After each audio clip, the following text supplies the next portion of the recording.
Welcome to From Startup to Grown Up, the podcast. My name is Alisa Cohn. I'm an executive coach, an angel investor, and the author of From Startup to Grown Up. Each week, I talk to founders, creators, advisors, investors, and builders of all kinds about their insights and experiences in going from startup to grown up. This is episode number 15, and I'm thrilled to welcome Ilan Twig to the show. Ilan is the co-founder and CTO of TripActions, and this is the second company he co-founded with Cohn. We discussed how their first company got acquired after 9 months and why Ilan knew that he'd found his next company with Ariel. We also talk about how the pandemic obviously threatened to bring their business to zero and how they leaned on their mission and their culture to create 80 new features and an entirely new tool during this incredibly difficult time. We talked about the nightmares that Ilan had about not being able to code, about how a surprising diagnosis helped him understand his leadership style. This is a value-packed and intimate discussion, so please enjoy my conversation with Ilan Twig. Ilan, welcome to the show. It is great to have you here today. I want to start by asking you, going back to, this traumatic moment for all of us. TripActions was founded in March 2015 by you and Cohn, your CEO, and you guys were up and to the right. You were like a rocket ship. And then suddenly, for all of us, a global pandemic broke out. And for you, a travel business, that was like really more intense than even for everybody else.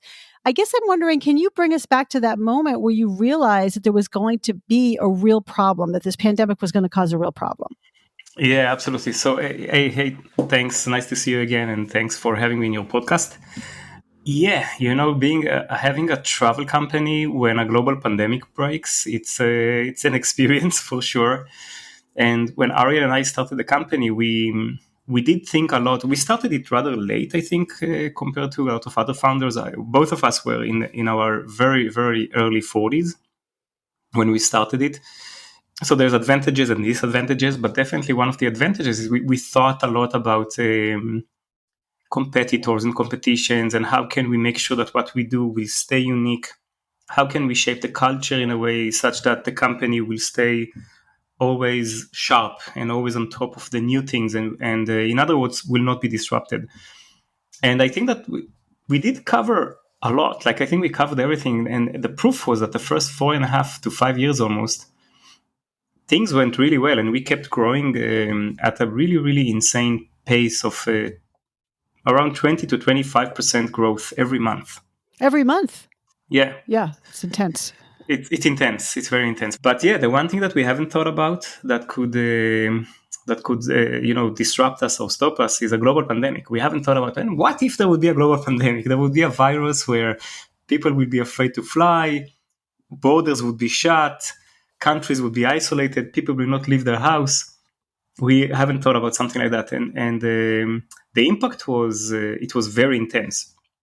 January, February went really well. We kept seeing the crazy growth that we used to see.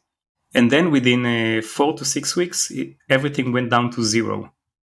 And I don't think that these things, something like that happened in the past. There's been, recessions or slowdowns. Companies, that used to grow 2x did not grow at all. But here we're talking about forget the growth. We already had a very solid revenue stream that was growing at a very high pace every month. And within 6 weeks, it went down to 0.000, not even close to zero or around 0. So what do you do? First, I learned a lot about, I think, human behavior in this time, because I knew about this virus back in November. I heard about it. It was in China, in a city called Wuhan. And it's just that, so it's in Wuhan, China. If you told me, if the same thing started in November of 2019 in Manhattan, New York, or Paris, or London, or Tel Aviv, I would probably say, oh my God, there is a virus. But it was in Wuhan, China, so, okay, you can tell me Mars, to me it's the same. And it's just, I think, a lot of people around me, it says like no one was concerned. And I remember that I started to get concerned, and there was 75,000 cases in Wuhan, China. And I remember that people started to get concerned when there were 130 cases in Milan, in Italy. Oh my God, there's a virus in the world. What's going on? And the next day it's 400, and the next day it's 1,000. So yes, I think that it took some time for me and also for I think a lot of people to realize what's going on. Yeah. And to realize that it's a real thing, Yeah. and it's not on Mars, and it's right here, and the world is one big town or village, and if it's in Wuhan, it's everywhere. And yes, so there was this, I think, I would say about a week, maybe 10 days of transforming the way that I was thinking about it, or transitioning from there is something going on the other side of the planet to reality is changing right here, right now. And it's a big, big, big change. And I think once the transition was done, and in my head it was, okay, it's happening. When I concluded that no one will be on an airplane, it's when I saw a 25% decline in bookings. I knew that it's going to get to zero. At that point, we started to function. These 7 to 10 days, we didn't know what to do. It's like the world is changing. We don't know. We haven't really accepted it. We haven't really acknowledged it fully. And so we haven't done anything about it. Once we concluded, or at least that's how I remember it really vividly in my head. Once I told myself, it's happening. Like what we see in Wuhan is just a preview. Mm-hmm. Like it's everywhere, and no one will book a flight. All flights will be canceled. And it's just a matter of time that countries will start shutting down the borders, mm-hmm. and make the whole concept of airlines obsolete. It's just a matter of, and I think it took maybe 2 or 3 weeks after for all of these things to happen. But I was at least a bit more ready for that, right. Because but everything happened very quickly. And then the biggest question, I guess, is, so what do you do? Right. Like, what do you do when your company's revenue go down to zero in 4 weeks? Right. But actually, Ilan, the first question for me is, how did you feel? Did you feel like everything we've worked for is like going to go to nothing? Or did you feel like, oh, we'll figure it out? Not even for a slight second did I feel that. I'll tell you, I think that the journey that you go as an entrepreneur and as a co-founder is a journey that is full of challenges and full of moments where you feel like you hit a mountain that now you need to cross. So to me, the journey of TripActions, for example, is a journey of crossing the biggest mountain that you've ever seen, getting to the other side, to then realize that there's a much bigger mountain waiting for you right there. And I think that the mindset that I have and my co-founder, Ariel Cohn, has, is that, things happen. And our goal is to make it work. When we started TripActions, it was borderline stupid. It was borderline stupid. I think that a lot of startups, when you start them, if you ask people from the industry about whatever the new idea is, the new approach, they will tell you, it's I don't know, good luck. And that's what we heard. So good luck with that. We heard it from experts in the field back in late 2014. Mm-hmm. Just take your talent and apply it somewhere else. That things like that, very clear, that there's no confusion. But that's what it is. It's as long as you keep the fine line between being stupid and being naive. I think being naive is where the magic happens. And if you are naive and you're not biased, you don't have the biases that all people from that industry already have. And that's why they don't start new companies. They don't start something new, because that's how they think. And that's what makes them really good at what they do. I think if you are naive enough, that's where you can create space for a lot of innovation.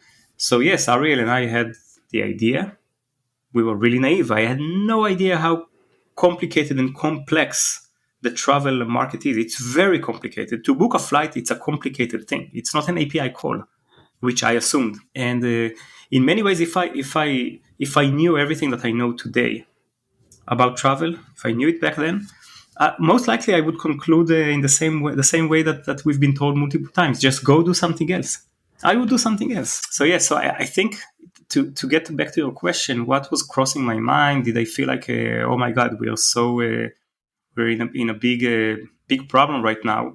Obviously, big problem, yes, but doomed, absolutely not. I guess the other thing that I can tell you about the approach to life of being an entrepreneur is you're not a victim. You never are. And with that, it means that, okay, things happen. You're not a victim. So go and figure it out. Go and figure it out. And everything can be figured out. Mm-hmm, everything. Mm-hmm. And if you have this approach, you can really build amazing companies, amazing products, amazing things. Yeah.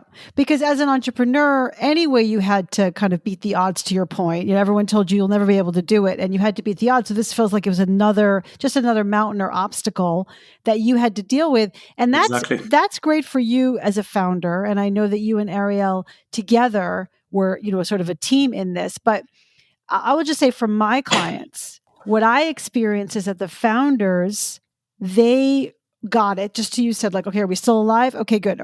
Is our company still okay? Are our employees okay? But they received a lot, you know, from their employees themselves, like, when is this going to end? And what's going to happen? You know, looking for that certainty, because employees are kind of by definition not founders. You must have also experienced that from your team. Like, when is this going to end? And are we going to be okay? What did you hear from your team, and how did you handle it? Yeah, so, that's actually absolutely true. So the way that I experienced it, and I think that it probably is very similar to the way that my co-founder experienced it. There was this initial moment of like, what the fuck? Then there was, okay, that's what's happening, and then you become an entrepreneur again. So we had a running company. We knew that layoffs would be part of it, because you have to be very responsible about the money. And if you think about it, you know, we raised money a few months before the pandemic started. So what does it mean, raising money? It means that Ariel and I, CFO, but Ariel and I, really as the founders, we met with people and told them, give us money, and that's what we promise you. And now everything's changed, right? Because the plan obviously is changing. We will not be able to. We had zero revenue. No one booked a flight. Our business model back then was, we make money when there is usage in our system. Usage is people book flights, hotels, cars, train. That's how we make money. And it was by design like that. And the idea behind it, or the concept behind it, was, as long as we attach the revenue of the company to usage, we force the company to always make sure that users use the product. So it will keep us sharp, make sure that the product is good, and keep improving it and measuring the right things. And so it's a lot of thinking behind it. We didn't think about a pandemic where the product could still be amazing, but no one uses it because of a virus, not because there is a better product out there. So, but that's what happened. So we had to adjust the plans, and we had to be responsible towards ourselves, towards the company, towards the board, towards the investors. We had to burn less money during this time. So everything happened simultaneously. So we did that to be more responsible with the money. And then we realized that we have a lot of travelers, TripActions employees all over the world. And now it's very difficult to manage the situation, because there is no, there was people in Italy and Iran. I remember that. And the first country that the CDC said do not go to was Iran, followed by Italy 2 days later, followed by warnings about France and Germany and Spain 2 days later, followed by do not go there 3 days later. How do you manage it? And then if you come back, you need to quarantine. Oh, you came back last week, you still need to be in the office, at home for 7 more days, because so it was chaotic. And we thought about it, and then we said, holy shit, or holy cow, sorry for the language. Holy cow. All of our customers experienced that thing. some of them at a much higher scale. And it was a Friday. So we worked throughout the weekend, and we created the first, we call it the Corona dashboard, which allows business travel managers and companies to manage the travel program, where travelers are at, how to communicate with them, which countries to block so that they will not be able to book during a pandemic. And not just a pandemic, during a time where the reality changes every 2 days and the guidelines change every 2 days. And the way to do it was we actually connected the system to the CDC. So if the CDC says do not go to Italy, it blocks it across iOS, Android, web. No one can book a flight to Italy. If the CDC says that if you come back from Iran, you need to quarantine for 14 days, it automatically communicates to travelers that are, if you are in Iran, it tells you get back home immediately. If you just came back yesterday, it will tell you have 14 days to quarantine. And if you came back last week, it will tell you have 7 more days to quarantine. So managing the communication when the reality changes every day, we made it basically seamless. So on Monday there was this new dashboard, and business travel managers could just say, yes, I want to do it, I want to use it. It's a checkbox. Once you do that, everything happens behind the scenes, blocking it, and you don't need to follow. You don't need to read every day what the CDC recommends and then send an email to the company, tell them don't do this, don't fly. Yesterday I told you it's okay, now it's not okay. So what I wanted to say on this one, so first thing was be responsible about the money, and the second thing was actually what should we do. So it was let's do what we've done all the way as a company until the pandemic hit us. So then there was a hiccup for 7 to 10 days where we were confused. But after that, it was clear. We need to continue to work on a product that generates value to our users. It's just what they need change. They don't need the best booking tool in the world because they don't book. But they need the best tool to manage a travel program, and travelers, wherever they are, take control over the situation, guide them, manage the situation. So, and this tool, obviously, no company had this tool in the world because it's the first time that we had to deal with a situation like that.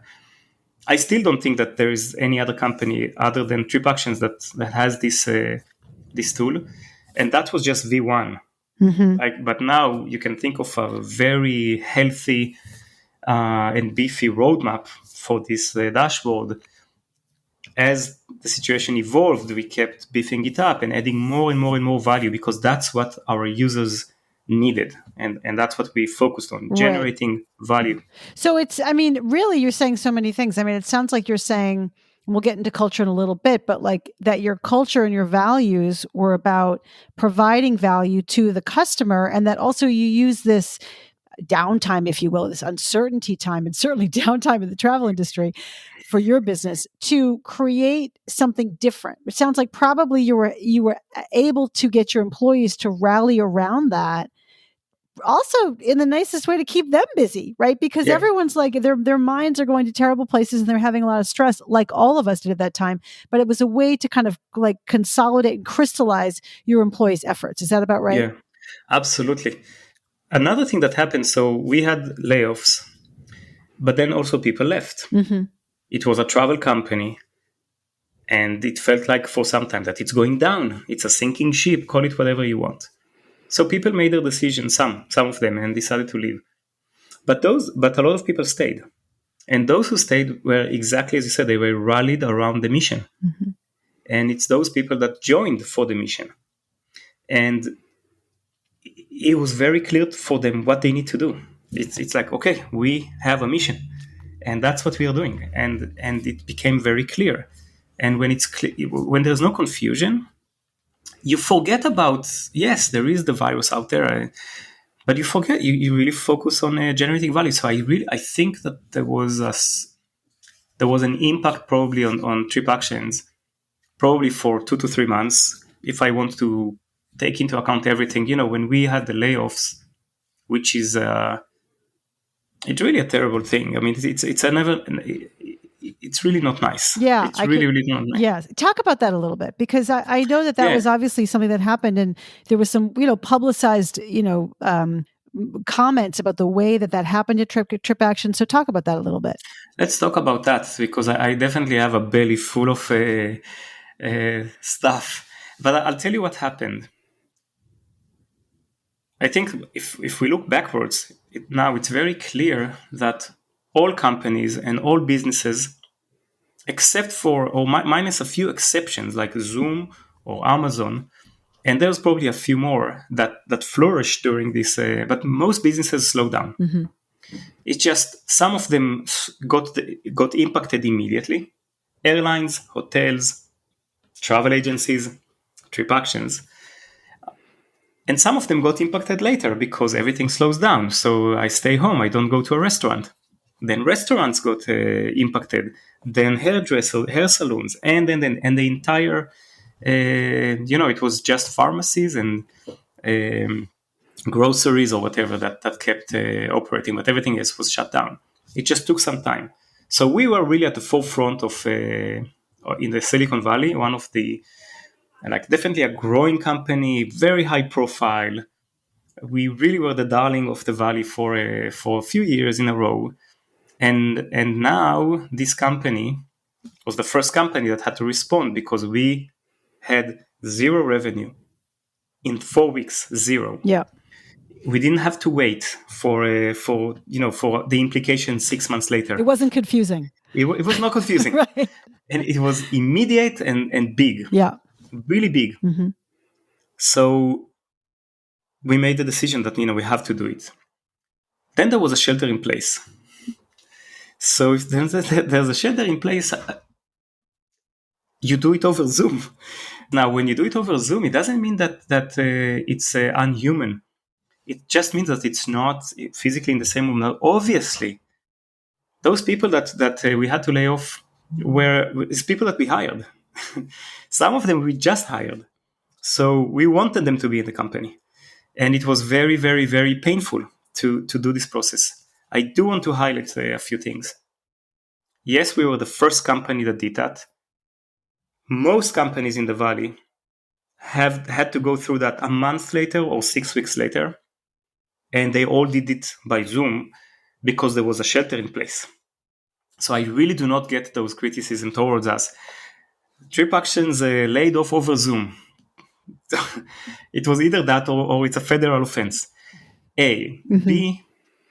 Between me and my co-founder, we met on a one-on-one fashion over Zoom with all of the 260 people that we had to lay off. All of them, because we care. On top of that, there was a virus out there. In the first few weeks, you don't really know what this virus is. And I paid a lot of attention. I sanitized everything. I got the mail. I sanitized the mail. Do I sanitize it now? Absolutely not.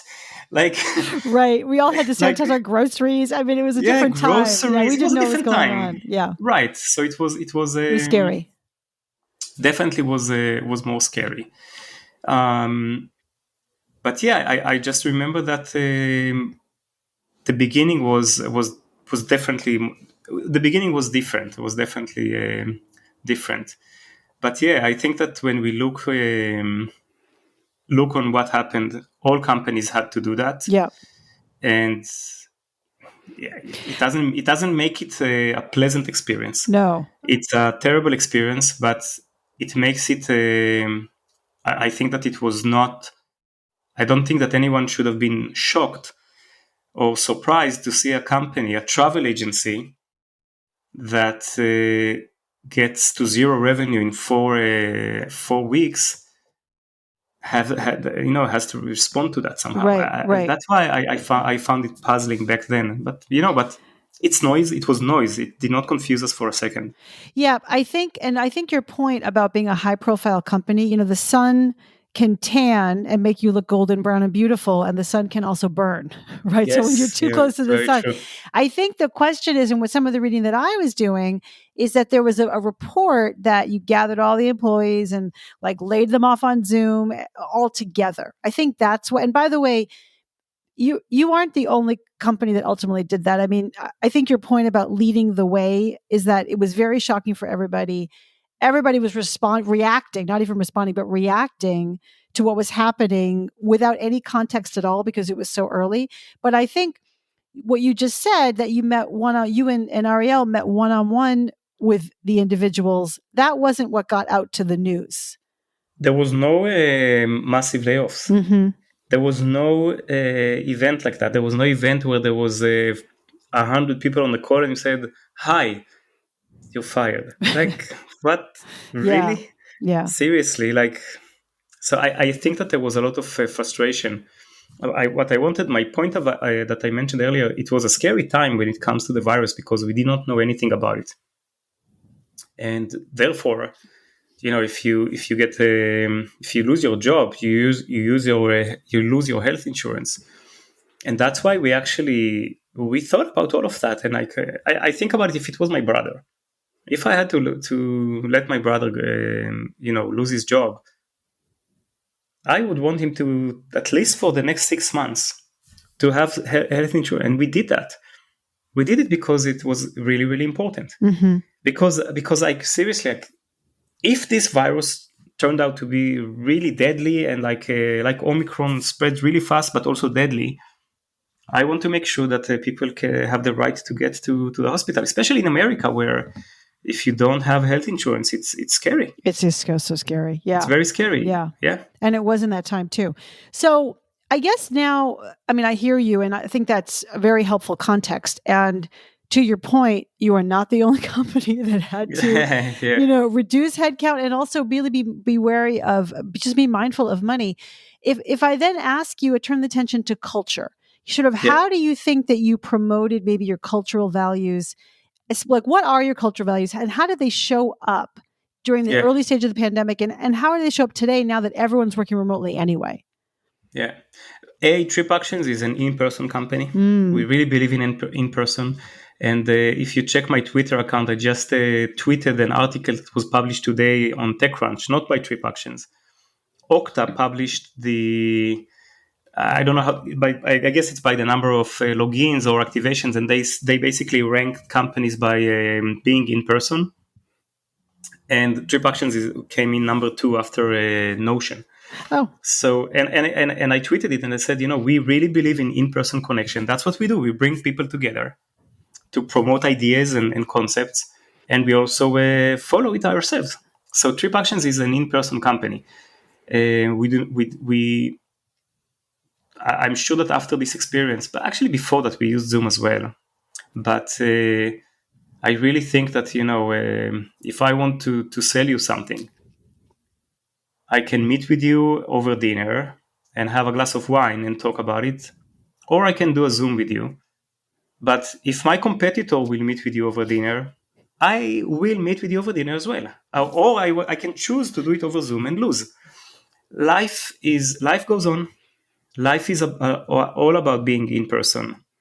So that's about this one. But going back to the question about culture, it's a really, really good question. And I think that that's what makes companies special or not special. It was very clear for us as a company what we're focusing on all along. And that's why it was successful. It was about, it started with how we make money as a business. Fundamentally, what drives our success and existence, it was usage.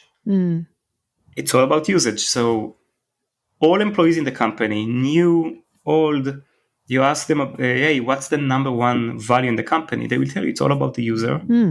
All of them, all the time. There's no downtime for users. And it doesn't matter which user you are. You can be the admin, the CEO, the delegate, the traveler, the one that travels every 4 times a month, or the one that travels twice a year. No confusion. So I think that when there's no confusion about those things, yes, there was a pandemic and everyone was shaken. But as I told you, very quickly, we went back to what we know how to do best. And it's to focus on the user and generate value. We just did not imagine prior to the pandemic that we would need to connect to the CDC. Like, if you ask me in January or February, hey, I think that if you connect your system to the CDC, it would be fantastic. I will tell you, have you lost your mind? Why would we do that? Why would you do that? Yeah. But guess what? Yeah. It became an amazing feature. And the number of emails, very emotional emails that we got, I remember that Monday, I got like 60 emails thanking us. Long thank you. It wasn't, hey, thanks. It's like, you saved us. You saved us. How would I manage this thing otherwise? It's so special, so special. And I think that TripActions really started to separate itself from other companies that are not technical by nature. A lot of our competitors are more traditional and less technical. And I think that it became very evident how technology and data actually can be really helpful and actually is needed to manage a modern travel program, and how you can no longer rely on solutions that are not data driven, not technical, not in real time, with low adoption, etc. So that was actually beautiful to see how people want to rally around the mission. People need it. And those that stayed, and again, some chose to leave. But those that stayed, I think, I don't think, I'm judging by results. We produced 80 different features in the first 12 months of the pandemic. None of which you would have done otherwise. Right. I mean, I have to say that for all the companies that I work with, it really activated creativity and, the notion of like constraints and focus and like connection back to what are we in business for and what are we in service to, activated so much creativity. And it sounds like you're saying that totally happened with you guys too. Yeah, totally. I can tell you it's a funny story, but I'm an engineer, a software engineer, and that's my education and that's my experience and that's what I love. But for 2 months, from April to June of 2020, I think that I could have been qualified as an epidemiologist, because we realized that the notion of the R factor, or the reproduction number, became popular. And hey, what's the R factor there? But at that point in time, there was no single source where you could actually see the R factor in real time across all the countries in the world. So we developed it because we thought that people start to look at this number to assess risk. Mm-hmm. So in June of 2020, users of TripActions, as soon as you just say, I want to fly to Amsterdam. Mm-hmm. You just type AMS, which is the airport in Amsterdam. We immediately populate the obvious things: the number of new cases, 7-day average, moving average, deaths. So you can get visibility. Mm-hmm. But we then also started to populate the R factor over time, and you can see if it's trending down or up. And again, you can assess the risk by yourself and make a decision. It became so popular, and people loved it because there was no other source, that we actually took this component and made it available on our website publicly.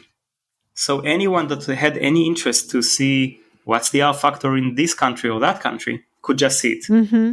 Mm-hmm. So providing data to, sort of you're talking about using that data to really provide a service. People can like educate themselves and get their own information.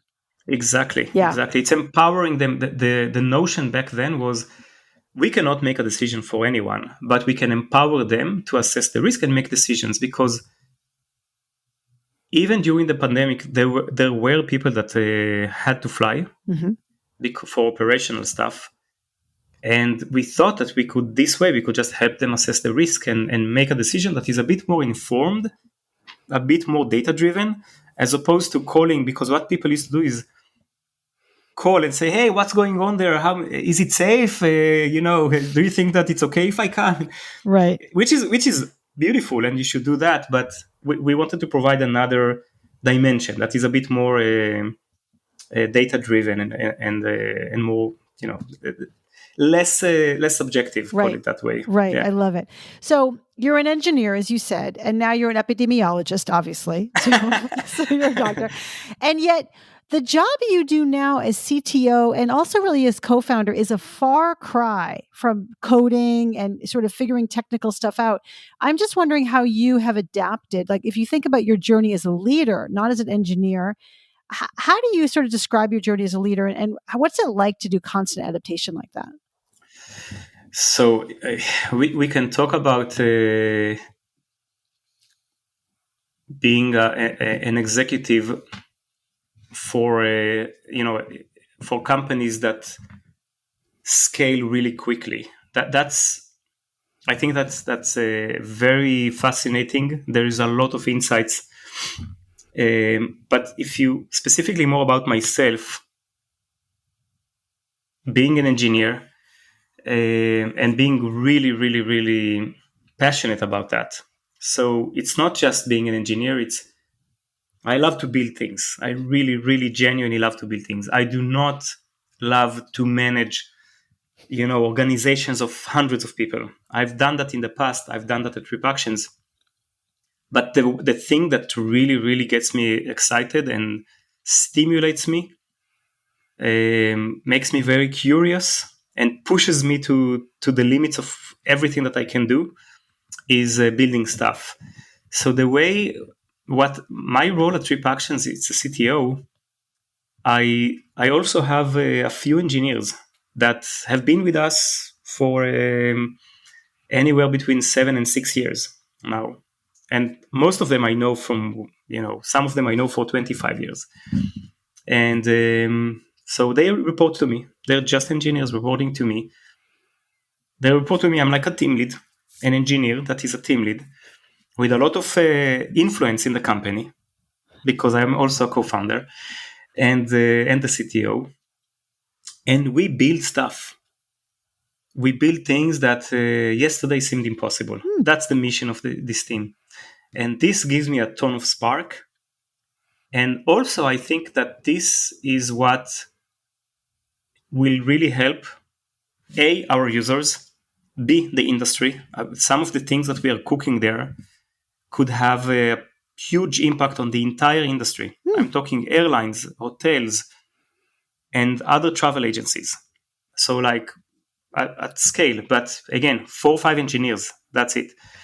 I can't talk about it right now, but I can tell you that the project that we're currently getting to fruition is transformative for the company. I'm not being cocky. I would be less inclined to compete with TripActions if I hear about what we just built here. I would just say, you know what?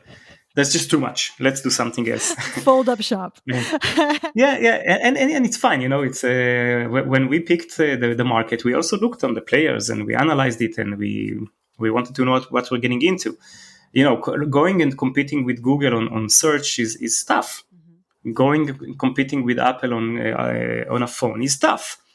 And one of the reasons is that they keep pushing their product forward.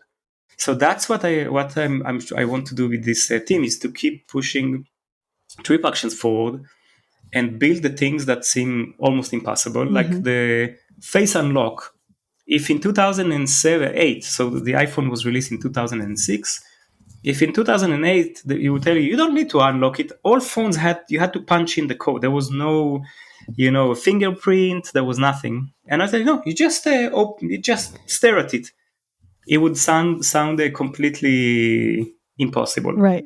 And people will say it will never work because you need a good camera and the battery. It has to scan all the time. How would you know to capture it now? And it would not work. You will need a huge battery. But they did it, and they did it, and now it's more difficult to compete with them because now if you want to compete about the experience, that's part of the experience. So now go build the Face ID, Face Unlock, and I can tell you that as far as I know, there is Windows Hello that I haven't tried, and I don't know how it works. It's supposed to work like Face ID, but on the mobile phones. So that's what you're building for TripActions. I'm your version.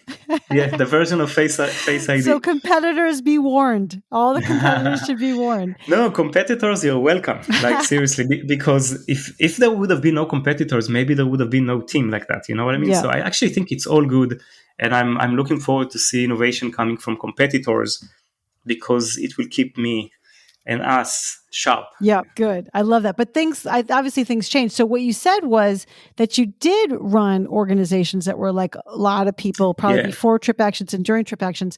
What insight did you get about leadership, about management, during that period? And then what also made you decide, you know what, I want a small team and I want to just build stuff? Like, tell us about that journey. Yeah. Maybe at this point I'll share something about myself that I just discovered. A few months ago, I was diagnosed with very light autism. It's used to be called Asperger's.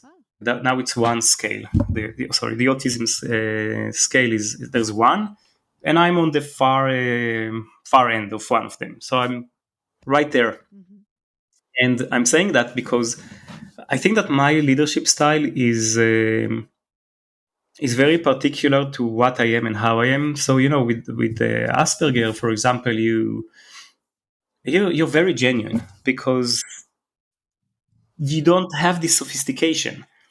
I'm a really single layer person. And if you want to confuse me, have a second layer and talk there, and I will not understand what you want. You can have, how you can talk with subcontext and stuff. I don't see subcontext. I see context. I do not see subcontext. So I'm saying that because that's how I work with my teams. And it's very simple. It's very respectful. It's very to the point. I don't play games because I don't know how to play games and I don't care about those games. So that's how I see the world, in a simple single layer. And at least that's my experience with myself. I think that maybe other people with Asperger's might experience it differently. And so and my passion is to build stuff. So I think that growing up did require some adjustments, which I've acquired prior to TripActions, where my career back then was to become a more senior manager and a more senior manager and a more senior manager. That was my career. At TripActions, I did not see it as, hey, I started a company.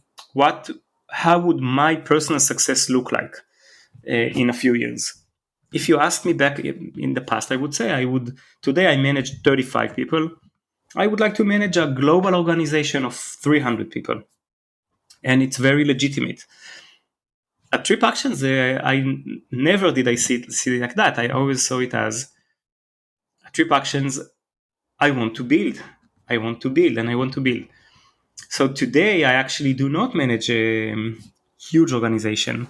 I have an SVP of engineering, Offer Ben David. He's amazing, and he runs the organization, and he runs it really well. He runs it better than the way I did, focusing on many things that I did not focus on. And this thing works really, really well together. I can talk for hours about what does it mean to step up from being, not step up, but changing your role from being a really good software engineer to now run a team. Yeah, actually pause right there. Actually be helpful to hear what that was like for you. Wow. The first month I had weird dreams, and they were all about who am I to tell them what to do. That's what it was all about. Because I was an engineer working with them, and then one day they reported to me, and I had to tell them what to do. So there was some personal adjustment. I don't think that it happens to everybody. Probably not. Most people don't experience it this way. Well, just to tell you, actually, most people do experience that. Oh, really? Yeah, that's very normal. Interesting. It's very normal to be like, especially what you're saying is that I was their peer on Friday, and on Monday I was their manager. Yes. Woo, that's uncomfortable. Yeah. Yes.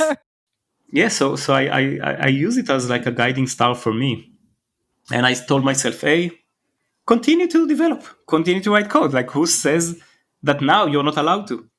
Like, what changed? I'm responsible for the outcome of this bunch of people. That's the only thing that changed. I went through that. By the way, I had those dreams and I had a few nightmares. And the nightmares were that I can't code. In all of these nightmares, I can't code. You lost your ability to code. I lost my ability to code. And I was a really, really good engineer. I mean, I really like it's a passion, right? So I think that those dreams are really telling, right? You don't need a psychiatrist here to analyze it, a fortune teller to analyze it. But yeah, so I use it as like a guiding star for me. And I told myself, hey, continue to develop, continue to write code. Like, who says that now you're not allowed to? I became almost like pissed off about myself that I even, like, what changed? I'm responsible for the outcome of this bunch of people. That's the only thing that changed. Now, what's the best way to do it? I actually figured out that in a team, when I'm managing a team, that for me the way to get to the best outcome is to code as well. That's my philosophy. So why? Because I work with developers that write code every day. I need to be able to talk to them about what happens. I need to be able to talk to the point. And then with this realization, I said, okay, if this team lead versus the other team lead versus the other team lead, those that report to me now, if they have their own path, their own approach, I should let them do it. So that's where I learned that I learned to operate more under the concept of freedom and responsibility. Mm-hmm. So that's something that works well with. It actually works well with first line managers. It actually works well on all levels. I still apply it today. As a company, we apply this approach. It's freedom and responsibility.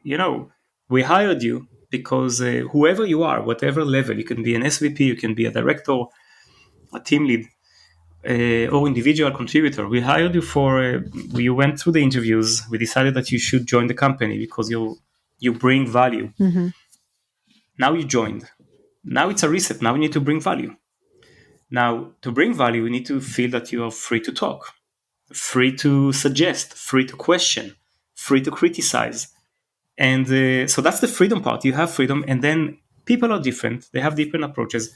I think that I would have failed as a team lead if my boss wouldn't let me code, because he thought that it's a mistake. He told me, you want to fail, do it. So he gave me the freedom, but the responsibility was there. He did not give me any discount. But I can tell you that back then, that was a Mercury Interactive. That's where I met Ariel, by the way, back in 2002, 3.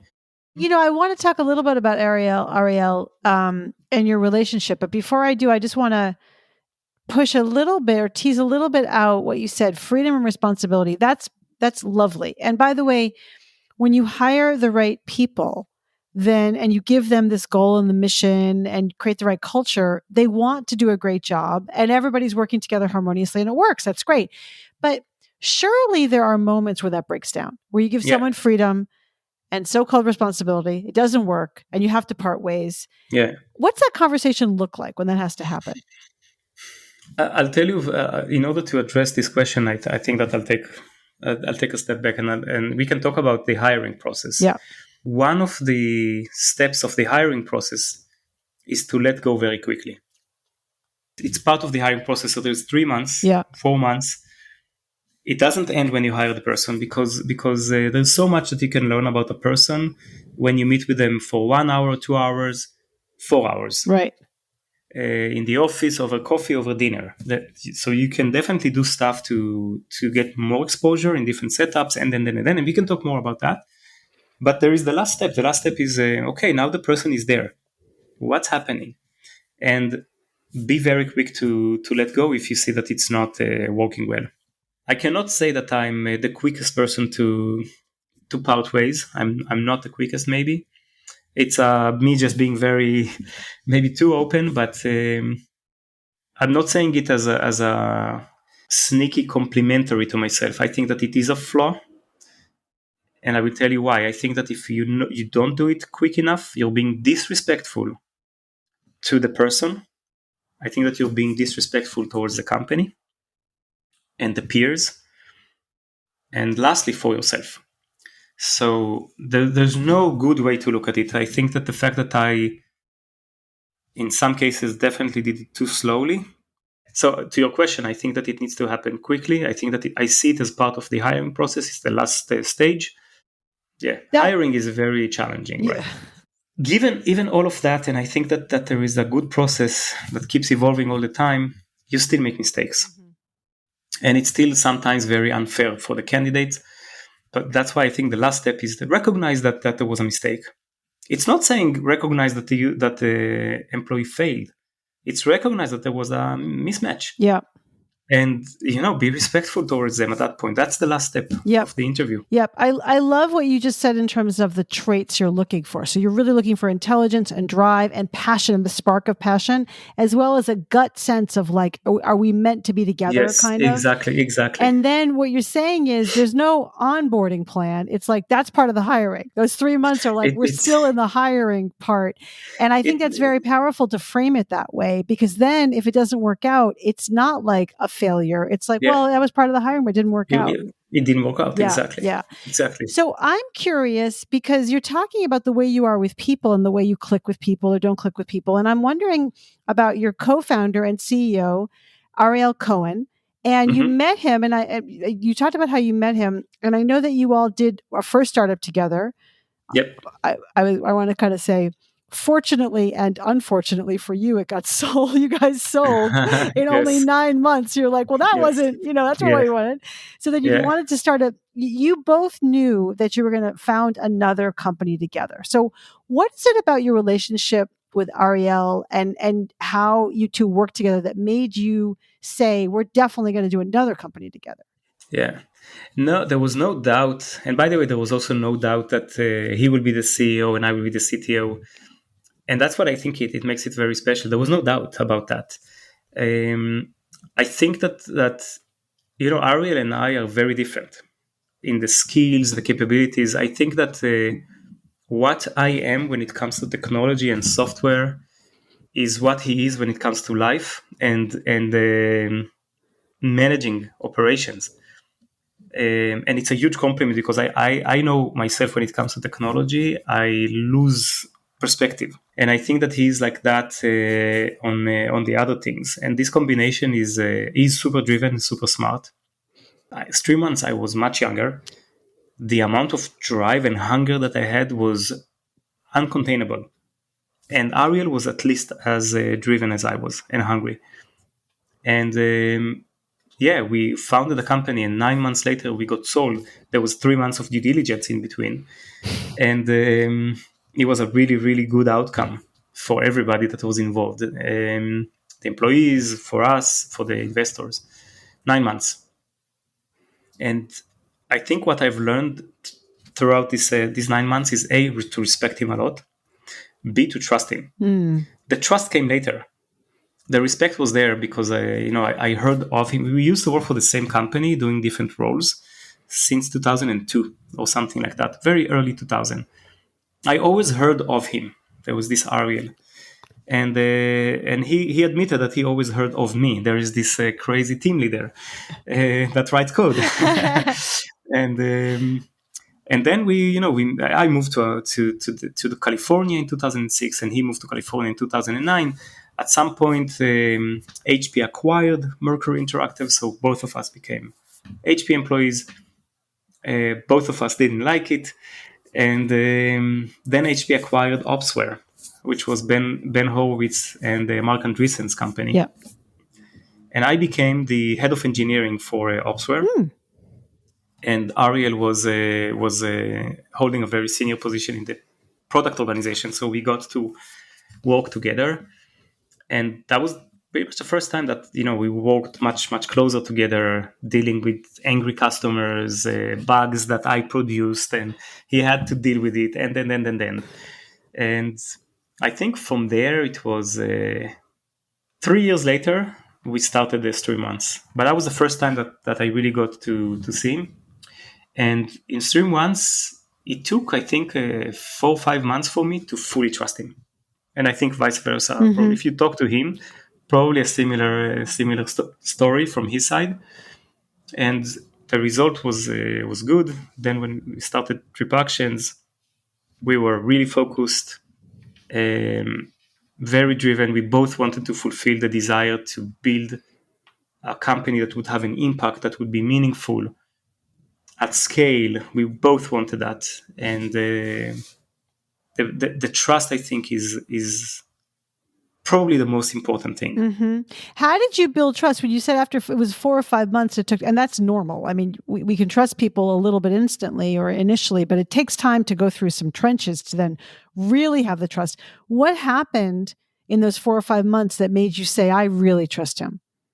I can tell you that with me, it was I knew myself, and I knew where my personal bar was at, and I knew that I will never be able to sit it so high up there. That's what I knew, and the starting point for me and Ariel was I assumed that his bar is not there, almost assumed. I did not really assume, but I really wanted to know. I can tell you fast forward that his bar is probably even higher than mine. But it took time, and he didn't build my trust. He earned my trust. And he earned my trust by, I saw how dedicated he is. I saw how, I remember this time where he was sick. He had fever. It wasn't COVID. Before pre-COVID. Pre-COVID. There was a time. There was a time where people could be sick and it's not COVID. And is it COVID? No. Thank God. Like it could be, never mind. Yeah. Anyways, he was sick and he had a meeting with Salesforce in San Francisco, and he was in Palo Alto. And I was waiting for him to tell me that he's sick and he cannot make it to the meeting. And the meeting was important. It was his meeting, not mine. So he tells me, dude, I'm dead. And by the way, he's not spoiled. I know it now, but back then I did not. I'm dead. Like I took pills and I was like, I was just waiting for him to tell me, and I decided not to go, to then lash at him. It didn't happen. He just told me how miserable he is. And then I met him after the meeting. The guy was dead. But he did the meeting all the way through. And I learned something about me, and I learned something about him. I learned that I underestimated, or I didn't give him enough. I learned that I was too doubtful for no reason. At least start neutral. If you don't know anything, you have no opinion, like start neutral. I started negatively, like I was pessimistic or whatever, like negative. I learned it about myself and I changed that. And I learned about him that the guy is like, nothing will stop him. Yeah, so it took some time, but this is just one example. But, it didn't take much more than that to tell me who the guy is. And until now, when he will never cancel a meeting, even if the guy is like burning with fever. Like he will pump himself with whatever medicine, will make it through the meeting and then pass out. Right. And it's true. Yeah. And it's true. So drive, again, back to drive. Insane drive. Yeah. Commitment drive. Sticking to the goal. If we set an artificial goal to ourselves, it's important because we set it, so we're gonna meet it. Yeah. So what would you say is the best part and the hardest part of your relationship with Ariel? I think the best part is there is friendship. Friendship evolved over time, and trust. So, and I can tell you the important thing is, when I talk to Ariel, I never seek for comfort. And when he talks to me, he doesn't never seeks for comfort. We seek reality. We seek, being straightforward and to the point, and to really speak up. That's what I say. When I tell him something, I can come super excited about something and tell me, but I think that it's fucking bullshit. And I love that about the relationship. And we can do it to each other. We had endless arguments when we built the company about what to do. And I remember there was a point in time where, we had really, really tough arguments. And I told him, well, if you want to do that, you're going to kill the company. And I'm not going to kill the company, so I'm not going to do that. And but it's good. I think that good discussions are discussions where you can really express yourself. And discussions where you can really express yourself are discussions that are backed up with trust. I trust that where he is coming from is for the best of the company and not for the best of his own career. I fully trust that. So when this creates a space for a really honest, straightforward discussion with no fluffiness, with a really good discussion. Yeah. By the way, both of us are Israelis. And I've heard from some people, at least, that they think that the Israelis are rude and straightforward, and I am proud of that. I think that it creates less anxiety when you know exactly who the person in front of you is and what he thinks about you. Maybe a little bit polishing would not be bad for Israelis, but in general, I like it that in Israel, where you have a boss, you know where you are, and there's no anxiety and there's no surprises. It's good. It's actually a very good thing. So between me and him, it's definitely like that. So these are the good moments. I think it's just sometimes it's on the same topic. Sometimes it's very difficult because you get very, call it harsh, but you get feedback that is very extreme, and you need to have a conversation. You can't just walk away and say, you know what, I don't care, Right? Because you do, Right? So yeah, it's a very productive, challenging, and I think result-driven relationship. Mm-hmm. And he pushes you and you push him. Yeah. Yeah, I could see that. Yeah. You're right about it. I work with a few Israeli companies, and it is true that what they say about Israelis. It's direct. It's very direct. Yeah. It's very direct. Yeah, I can see that. It's like that. It's yeah. I've been in California for 16 years, and my experience going back lately is I go back, and the second I land in the airport, I feel like I'm surrounded with baboons. But 5 minutes later, I'm one of them. Yeah, you go snap back in. And then there's no baboons. We are all the same. They're all the same. That's so great. There's something very liberating about being direct. Yeah. I think it's liberating. That it's liberating, and knowing that the people around you are direct as well. Yeah, exactly. Just a couple more questions before I let you go. What do you wish you had known earlier on your journey? It would have been amazing if I knew that there's going to be a pandemic. Yes, for all of us. It would have been really nice. Aside for that, I think, as I said, I really believe in being naive. And because my job is being an entrepreneur and a founder, I don't want to know more than what I did. I told you, if I knew everything that I know today, if I knew that about travel, I would have probably had a startup in a different market. So I don't believe in being a victim.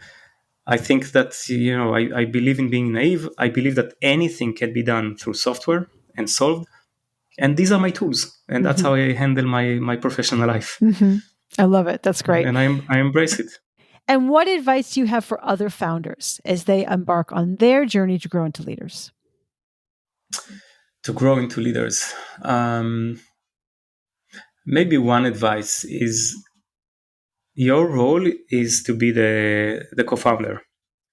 And the company needs its co-founders because it's the vision that you have, and it's the passion towards the whatever it is that you do. It doesn't mean that you necessarily have to manage half of the organization. Maybe yes, but maybe not. So don't embrace it. Don't put this expectation on yourself. If you can, do it and grow and grow and grow and grow. I think that's if the one advice, then that would be this one about growing the journey. Amazing. Oh my gosh. Ilan, this is such a wonderful and rich conversation. I can't thank you enough for joining me today. It was really, really great to spend time. Cool. I really enjoyed it as well. And I knew it since we met in Lisbon. I knew that it's going to be a fun conversation. I feel very comfortable. Amazing. Great. Excellent. Thank you. Thanks so much. Bye. Bye-bye. Thanks for listening to From Startup to Grown Up. If you like what you heard, give it a review on Apple Podcasts so other people can find it. And if you know of a founder or someone else who is meant to be on this podcast, drop me a line through my website, alisacohn.com.